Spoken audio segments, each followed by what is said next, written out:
sometimes cops can be real dicks, and sometimes I drink till I get sick.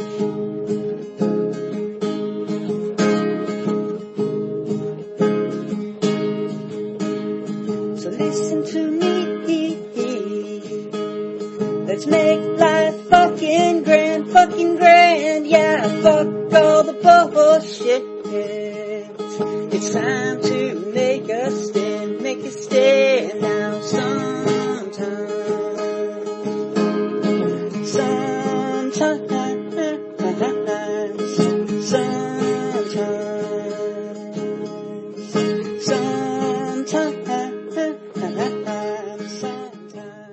Hello everyone, and welcome to CannaTruths Mini, potent hits in mere minutes.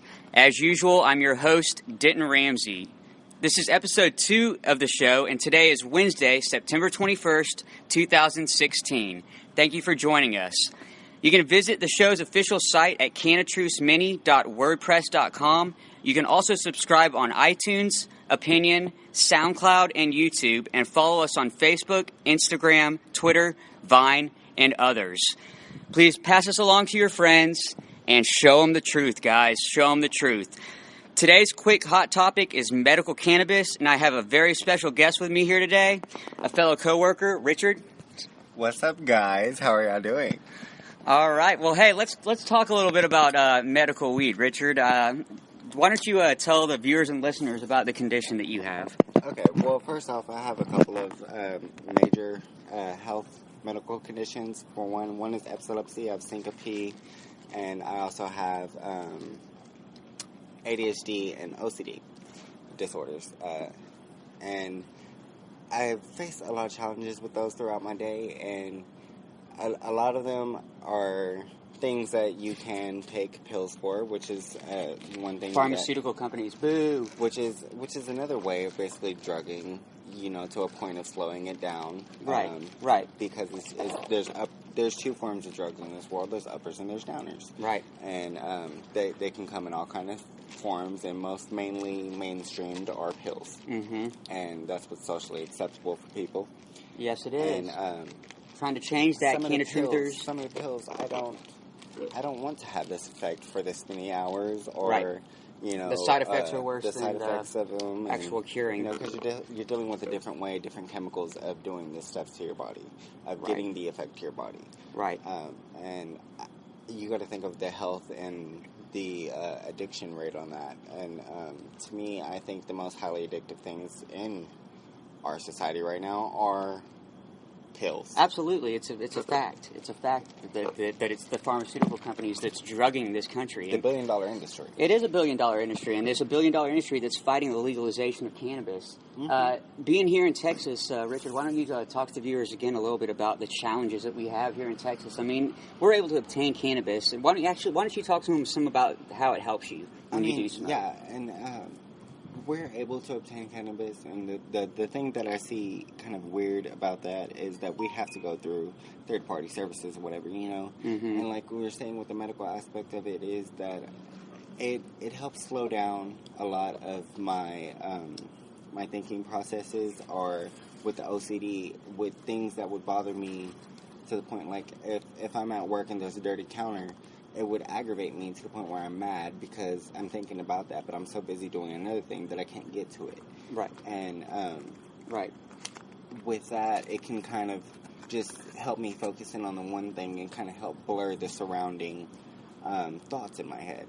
Right. Compared to the Adderall or Speed that they want to give to a lot of people that are dealing with ADHD. And I'm telling you guys, that is not the answer. Not the answer. It is not.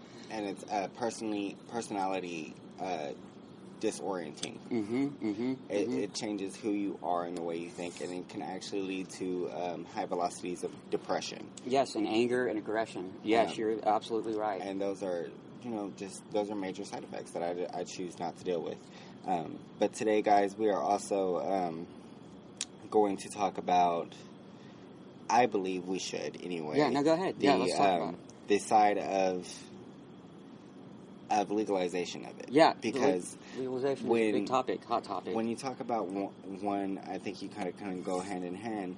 If we sold marijuana like we do cigarettes, where we can go to the corner store and buy a pack and, go about our day like that, I think, for one, the taxes on that alone in our government would pull us out of that tax bracket, and then you're going to pull a lot of people, who are considered bad people, or people you look at in an interview and be like, oh, I'm not going to hire you because you look like a marijuana user.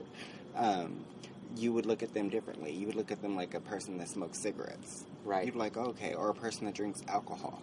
Okay, it's legal. We don't care. And I think that that's something that people don't look at it in that view. Right, and I think they do. That's how it should be viewed. Because, I mean, when it comes to marijuana, I mean, what person have you ever heard overdosing? Right. Or it's not possible. A really bad effect. What side effect or bad effect of it is there other than cotton mouth and munchies? Going to jail? Yeah, well, yeah, and the fear of going to jail, especially being here in Texas. See, guys, a lot of you guys that listen to this show, y'all are in medical states, and y'all have to realize here in Texas, we're still in a place where these assholes will put you in jail for a fucking seed or a stem. So, yeah, it's but not only different world that, here. I'm pretty sure there's people who are listening right now who are in the medical field. And if you're in the medical field, more than anyone, you should understand this movement and the thought behind it, because you take pharmacology. Yep. You study the system, and you know the side effects and the drugs and the effects and what they're intended for, their intended purposes. And you study about that, and you learn about that, and you learn about the industry, and that basically, the PhD doctors are the number one drug dealers. They absolutely are. America's number one dealers. Your doctor. And when you really look at it that way, and you look at how much these doctors are saying, you need this, you need that, you need this, you need that, and then when you're older and you have these, what they will tell you as tolerances to these pills, you need something else, and then you need this and that, and then you wonder why when you're older that it just becomes more and more and more, and you feel worse and worse and worse. And this is just our story, guys. This happens across the globe. This is a worldwide phenomenon. You got to think of. All right, guys. Due to time constraints, we had to limit that interview. And if you guys want to listen to the rest of that discussion between Richard and I, make sure to tune in to the next episode of CannaTruths Mini. All right, guys. Thank you so much for joining us. That'll wrap up another episode of CannaTruths Mini, potent hits in mere minutes. The show today began with an acoustic clip of a song that I originally wrote called Sometimes, and it's going to be concluding with a acoustic cover of the song Good Riddance by Green Day. So you guys have a wonderful day, wonderful night, wherever you guys might be watching or listening from. Email me, CannaTruthsMini@gmail.com. Thank you so much, guys. Talk to y'all soon. Bye. Another turning point, a fork stuck in the road. Time grabs you by the wrist and directs you where to go. So make the best of this test and don't ask why. It's not a question, but a lesson learned in time. Something unpredictable, but in the end it's right. I hope you had the time of your life.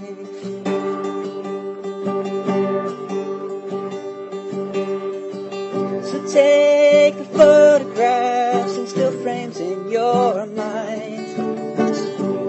Hang it on a shelf in good health and good times. Tattoos and memories, this test go on trial. For what it's worth, it was worth all the while. It's something unpredictable, but in the end it's right. I hope you had the time of your life.